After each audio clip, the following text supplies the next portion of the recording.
Hi friends, இன்றைக்கி நம்மளோட YouTube சேனலில் பார்த்தீங்கன்னா 1 கிலோ சிக்கன் பிரியாணி நம்ம வீட்டில் எப்படி சூப்பராக ரெடி பண்ணலாம் அப்படின்னு சொல்லிட்டு போட்டிருக்கோம். இதுக்கு பார்த்தீங்கன்னா ஃபஸ்ட்டு வந்து ஒரு 200 ml எண்ணெய் போட்டுக்கோங்க. அதுக்கப்புறம் வந்து ஒரு 400 கிராம் வெங்காயம், பட்டை, லவங்கம், ஏலக்காய் இதெல்லாம் போட்டு அதுக்கப்புறம் என்ன பண்ணுங்கள், கல்லுப்பு வந்து வெங்காயம் போட்டோன்னே கல்லுப்பு போட்டு வதக்க ஆரம்பிச்சிருங்க. அது கூட வந்து கொத்தமல்லி, புதினா, இஞ்சி பூண்டு பேஸ்ட் 100 கிராம் இஞ்சி, 100 கிராம் பூண்டு, 20 கிராம் சக்தி மிளகாத்தூள், வெறும் மிளகாத்தூள் போட்டு நல்லா வந்து குக் பண்ணுங்கள். அதுக்கப்புறம் பிரியாணி மசாலா, இது வந்து ஹோம்மேட் பிரியாணி மசாலா ரெடி பண்ணியிருக்கோம். அதுக்கப்புறம் பார்த்தீங்கன்னா உங்களுக்கு தக்காளி வந்து ஒரு 300 கிராம் தக்காளி இல்லை ஒரு 1/4 கிலோ தக்காளி போட்டு நல்லா குக் பண்ணுங்கள். மசாலா குக் ஆகிற டைமில் பார்த்தீங்கன்னா இன்னொரு 50 ml எண்ணெய் போட்டு பச்சை மிளகா போட்டு தயிர் போட்டு நல்லா வதக்குங்க.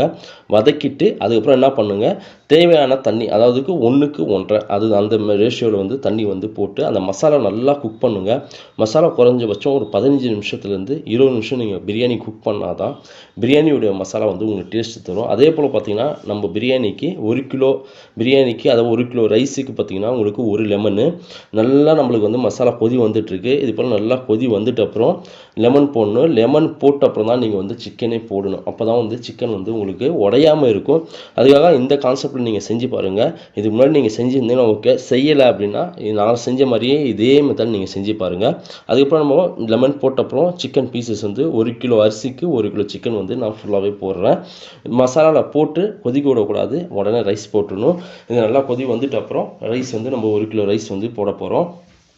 ரைஸ் வந்து எந்த டைமில் போடணும் அப்படின்னா, நம்ம சிக்கனை போட்டு தண்ணி போட்டு ஒரு 3லேருந்து 5 நிமிஷம் ஊற வச்சாவே போதும். சிக்கன் பார்த்தீங்கன்னா உங்களுக்கு 25% தான் குக் ஆகிருக்கு. நான் வந்து சிக்கன் வந்து கொதிக்க விடலை, அப்படியே மூடி வச்சுருந்தேன். அதுக்கப்புறம் பார்த்தீங்கன்னா நம்ம ஊற வச்ச அரிசி வந்து ஒரு 3லேருந்து 5 நிமிஷம் தான் நான் ஊற வச்சேன். அதிகமாக ஊற வைக்கலாம். ஏன் ஊற வைக்கல அப்படின்னா உங்களுக்கு குழஞ்சிரும். அதுக்காக தான் இந்த கான்செப்டில் செஞ்சோம். அதே போல் தம்முக்கு போகிறப்போ ரொம்ப முக்கியமாக பார்க்க வேண்டியது தம்மு தான்.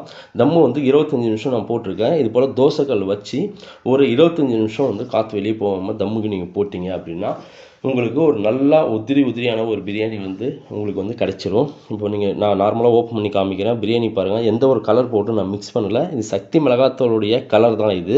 நான் தனிப்பட்ட முறையில் கலர் போட்டு எதுவுமே மிக்ஸ் பண்ணல. இதில் வந்து உங்களுக்கு என்ன தேவை அப்படின்னா காரம், உப்பு, புளிப்பு, இது 3 மட்டும் நீங்கள் கரெக்டாக போட்டாவே சூப்பரான 1 கிலோ பிரியாணி வந்து ரெடி பண்ணிக்கலாம். அதுக்கு தேவையான மெஷர்மெண்ட் தான் நான் உங்களுக்கு சொன்னேன். தண்ணியும் வந்து அதுக்கு தகுந்த மாதிரி போட்டாவே போதும்.